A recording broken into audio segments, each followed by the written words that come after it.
ஒரு அரசியல் கட்சி தலைவரை, மக்களால் நேசிக்கப்படக்கூடிய இவ்வளவு பேர் மதிக்கக்கூடிய ஒரு தலைவரை நீங்கள்லாம் இப்படி பேசலாமா, இப்படி நடத்தலாமா?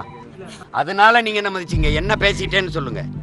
நீங்க ஏதோ ஒரு பெண்ணை அப்படியே தூக்கிட்டு போய் நான் வன்முணர்வு செஞ்சு கதற அப்படியே வன்முணர்வு செஞ்சு விட்ட மாதிரி நீங்க பண்ணிக்கிட்டு இருக்கீங்க.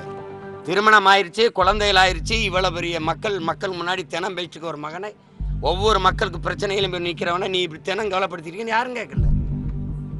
நீ விரும்பி தானே நீங்க உறவு வச்சுக்கிட்டீங்க. அப்புறம் எங்க அதுக்கு என்ன பிரச்சனை? அதில் பிடிக்கல, பிரிஞ்சு போயிட்டீங்க. 15 வருஷம் ஆயிடுச்சு, எனக்கு கல்யாணம் ஆகியே 14 வருஷம் ஆயிடுச்சு. இதை யாரும் கேள்வி வைக்க மாட்டீங்க. அப்ப 15 வருஷமா என்னை பழி போட்டு அவமானப்படுத்துறீங்க. கோதரி திங்கிரியில எல்லாரும் என்னை என் குடும்பத்தை, என் பிள்ளைகளை, என் மயன் பெரியவனுக்கெல்லாம் நல்லா விவரம் தெரிஞ்சிடுச்சு. இதெல்லாம் அவன் பார்த்தானே, அவன் நண்பர்கள் பார்த்தா என்ன ஆவாங்க? அதுல உங்களுக்கு முகம் சொல்லிக்க மாட்டேங்குது. கேவலப்படுற, அவமானப்படுறவன் சீமான், அவன் குடும்பம், அவன் பிள்ளைகள்னா என்னை சுத்தி நிக்கிற இந்த என் மகன் நிக்கிறா, இவன் என்ன நினைப்பா என்னைய? அதெல்லாம் உங்களுக்கு அவமானமா இல்லையே, கேவலமா இல்லையே? அந்த முகத்தை ஒரு தடவை காட்டு பார்ப்போம் எப்படி இருக்குன்னு. அதே என்னைய சொல்லும் போது சிரிக்குத முகம், நாங்க என் ஆதங்கத்தை சொல்லும் போது அப்படி சுழிக்குது.